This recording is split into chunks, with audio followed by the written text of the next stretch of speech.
Hello, I'm Michelle Tubman and I'm the founder of Ways of Health, and I'm here for the second installment of What the Science Says, a video series exploring exactly what the science has to say when it comes to weight loss.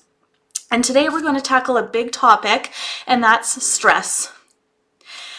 You hear time and time again that stress contributes to weight gain, and it may be easy to assume that when we're stressed, we sometimes eat more and exercise less. But there's way more to the story than this. So this week we'll take a deep dive into a paper from UCLA published in 2019 that really gets into the nitty-gritty details of how stress can lead to weight gain and also how weight gain can lead to stress. I think you'll come to agree that obesity and stress are much more intricately related than previously thought. First of all, though, let's take a quick look at what exactly stress is. In this paper, the author defines stress as a negative emotional experience accompanied by predictable biochemical, physiological, cognitive, and behavioral changes that are directed either toward altering the stressful event itself or accommodating to its effects.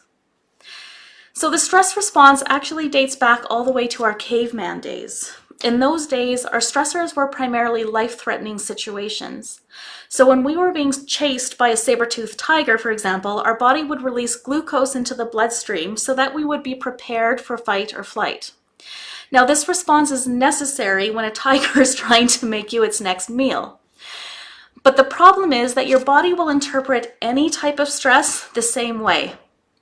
In today's society, our stressors are much more likely to be psychological, such as hard times at work, fighting with a spouse, or worrying about money, for example. Our body will still release glucose into the bloodstream in the same way it would if you were being chased by that saber-toothed tiger.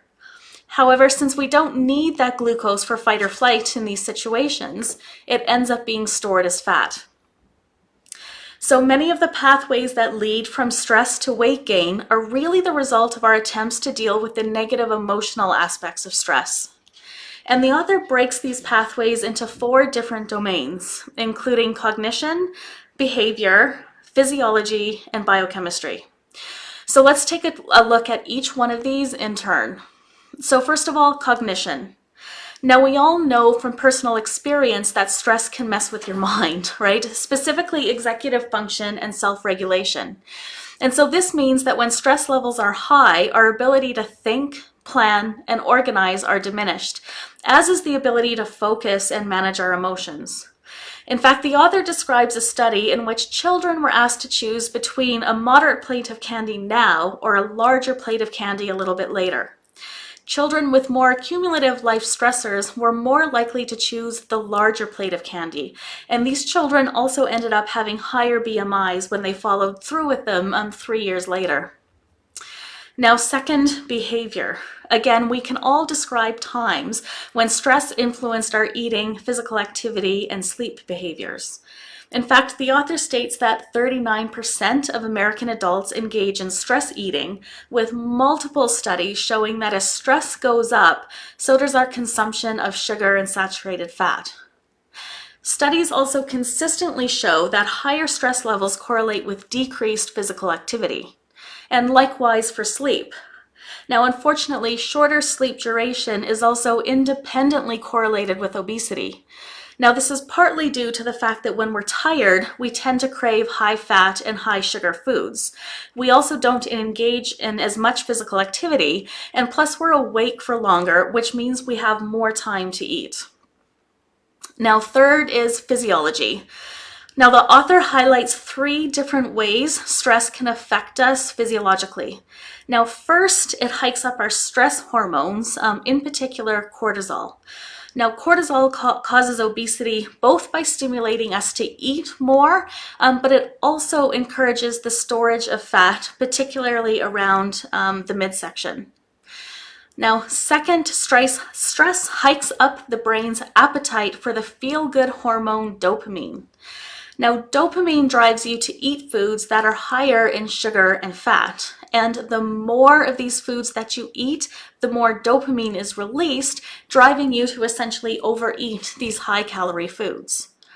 And finally, stress has been shown to alter the microbiome.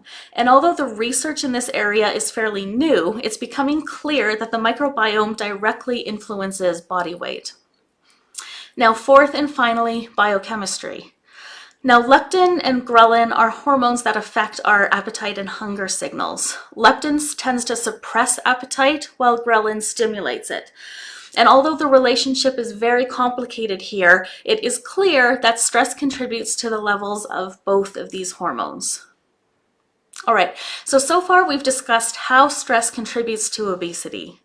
Now, unfortunately, obesity also causes stress, which puts us in this negative feedback loop in which stress leads to weight gain, which leads to more stress, which leads to more weight gain, and so on.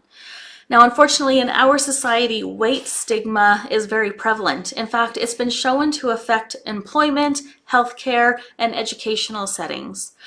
And experiencing weight stigma is interpreted by the body as stress, just like being chased by that saber-toothed tiger back in our caveman days. In fact, this has actually been measured in studies that purposely expose people to weight stigma. And so how does all of this affect our approach to nutrition and weight loss? Well, the short answer is that our approach has to be about far more than just the food. We have to address all the aspects of our life that create stress or contribute to our stress. And we also have to look at how we manage to stress on a day-to-day basis. And so this is why coaching is such an effective tool for weight loss, because we're able to look not at just what you eat, but who you are when you're eating. And so the bottom line here is that focusing on diet without addressing the underlying stress in our lives is a broken strategy. Developing improved stress management skills and emotional regulation skills will not only make it easier for you to lose weight from a physiological perspective, but it will also make eating and lifestyle changes that you want to make that much easier. All right, so one of the best ways to address stress in our lives is to develop a mindfulness practice. And so next week, we'll take a look at a study that shows how music can actually encourage mindful eating. I'll see you then.